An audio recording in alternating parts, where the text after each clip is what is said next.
They always say north or south. I'm like, are you stupid?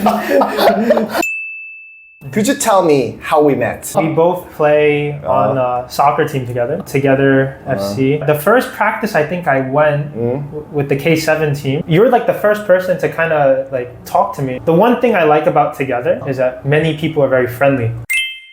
My full name is Adam Michael Lee. Does that mean any of your family members are Koreans? Lee is one of the very typical family name in Korea. No, actually, Dad, where the Lee comes from, he's Chinese. But he was born in America. But my mother is from Morocco. So I'm like Chinese, Moroccan, American. Yeah, very American like identity. Yeah.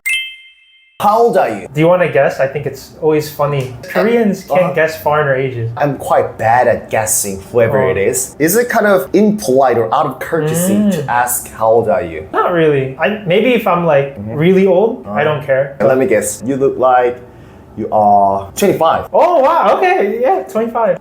Take a guess. How old I am? So the thing is, I lived in Korea for a long time. When I first came to Korea, I always would guess young, but everyone's like, oh no, I'm a lot older. If I'm just thinking normally, I would say you're maybe like... I'm not gonna respond. Maybe like 30, but I feel like really maybe a little bit older than 30. Oh. Because like Koreans look young. Okay, very close. I was born in 1990. So there's a 10 age difference, oh my god. But I know, yes, people don't really care. Yeah, not really. Me neither.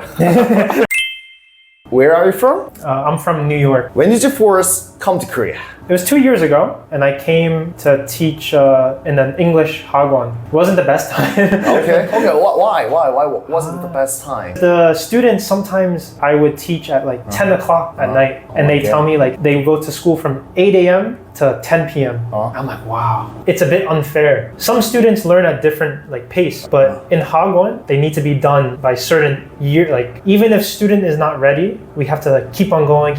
You can see the students get very stressed. I don't want to say this in a bad way, but let's just say some parents, they don't care. Oh, they don't care? Not that they don't care, but they want them to be the highest that they can be. So even if I personally think the student should go back because it'll help them.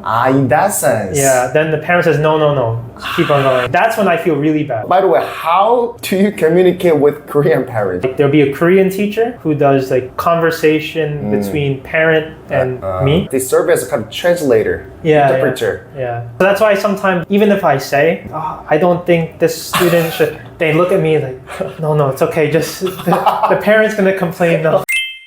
So you must have read a lot of English tests from Sunu. Yeah. And I guess you might have some trouble solving those problems. Yeah, it was hard. Okay. I read it, I was like, wow, this is like not fair. How high do you think you could get Korean Sunu tests in English? I think I'd be very disappointed. Sunin is not like when you read it, it doesn't really make sense. It's meant to trick you. It's not really testing English. That's the point. Yeah. But like English tests in America, it's to test your like understanding, not really to try to trick you. I think almost I would need to study quite hard. You know, I'm one of the very typical students who have studied in Korea to go to a prestigious university. And then I gotta tell you, I was very good at taking Sunu. Oh, really? English. Always got 100 score. Oh, wow. In English.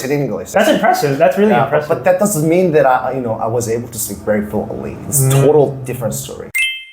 I had one more year of school and I finished, and then I couldn't find a job. So then my friend told me in Korea you can teach English. It's very easy. You can just apply, they'll accept anybody. And because I went to like a good university, I could get like a lot more money. And I was like, okay, then I'll go. I'm curious why you couldn't take a job even after graduating good college in the US. I have no clue. Really? I think maybe because of Corona, I applied 200 jobs. 200 jobs? And nothing. Maybe 2 or 3 interviews. Oh my god. It makes little sense for me because we think that getting a job in Korea is like very, very hard. Every time you turn on TV, the reporters always say, oh, getting a job in Korea is getting worse and worse and worse. But then you just come to Korea and get a job very easily. I mean,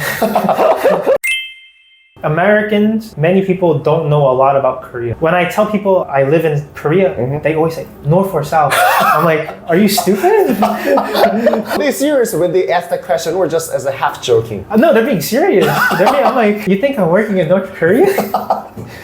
And I'm like, obviously South Korea. You met my brother Yeah, I was saw him. Yeah, he didn't know anything about Korea. So when he came, he was very surprised how modern like a city it was and everything.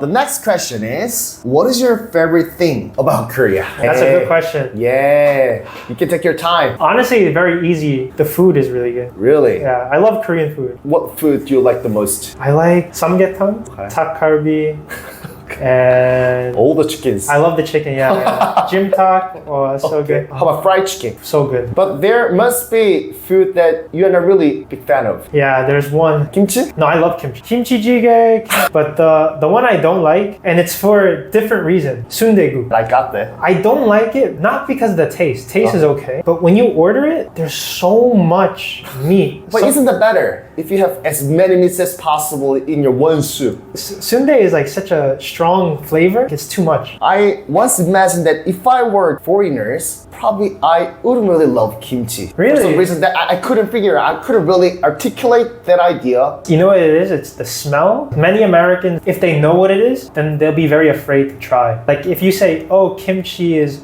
fermented, spoiled cabbage. Oh, no. But if you just say it's cabbage with hot sauce, then okay, we try. That's kind of against my expectation. Other than food, is there anything you love about Korea? I lived in Gangneung for a little bit. Nature aspect is very nice, especially from New York, like big city, like very polluted. You guys are very lucky that you can go 1 hour or 2 hours by train. But you guys have Grand Canyon. But I'm from New York. If I go to Grand Canyon, that's like what 3 hour, 4 hour flight. But as one of Koreans, I still think that going to Gangneung from Seoul is still too far. I think that's so funny. American mindset, 2 hours, no problem. Yeah, maybe 2 to 3 hours is like very normal in America. For those who live in Seoul, every time summer vacation time comes around, we take Gangneung or Busan or Jeju Island into consideration as a travel spot. How about in your country, in New York? What travel spot would you consider for long holiday or vacation? Normal people? Normal people? What do you mean normal people? Like, Are rich? I mean, it depends. I'll go very small to like big. If you're like not trying to spend a lot of money, then maybe you go to like New Jersey, to like amusement park or something like that. And then if more money, many people like to travel for warm weather, they go to Florida. But that's like a 3 hour flight or 4 hour flight. If you're very, very rich, there's a place in New York called like the Hamptons. It's like on the tip of New York by the water. Oh, okay. So it's like a water town. I've never been there, but I always hear people saying Hamptons. I think another thing in Korea that's very nice is like how safe it is. I could leave my phone and go to the bathroom. In New York, if you lose your phone, it's gone. Don't even think you can get it back. Really? What would happen if you, let's say, if you left your front of the table in Starbucks? Oh, it's gone. Even in 100%. Starbucks? Yeah. 100%. How about the Wall Street? There must be a lot of rich and civilized, people with high level of, how to say, ethics. Ethics, yeah. And that if I leave my phone or wallet on the table in the Starbucks on the Wall Street, then would it be gone? Maybe like 50% then. 50%. It's funny, like I think many people that meet me in Korea, in New York, when you walk around, maybe you felt it a little bit. Sometimes you have to put up almost like maybe not seem like a tourist or like to seem like a little bit more like scary. People think New Yorkers are like that, but they only do that because kind of no one messes with them. Oh, you could have told me before that you run YouTube channel about games. I keep it to myself a little bit. Maybe it's a little bit like embarrassing sometimes. When I live stream, I'm very open and no filter. I like that. Mind if I ask you how many subscribers you got so far? I have almost 2,000. Oh my god! It turns out we have something in common. Yeah, that's why I was surprised. A lot of the people that watch me, they're from America, so the time difference is very difficult. Is it usually after you get off work when you turn on computer and you play game? So I do it before. Before? Yeah, so I wake up like maybe I wake up like 5:30 or 6. And then I stream for like 2 hours and then I go to work. Oh, how often do you do that? Like 2 to 3 times. Wow. I think my neighbors really, I try to be quiet. Have any of them knocked on the door? No, never. Thank you very much for taking your precious time out of your business. Thank you so much. Yeah, I don't know what to say to you. Oh my god.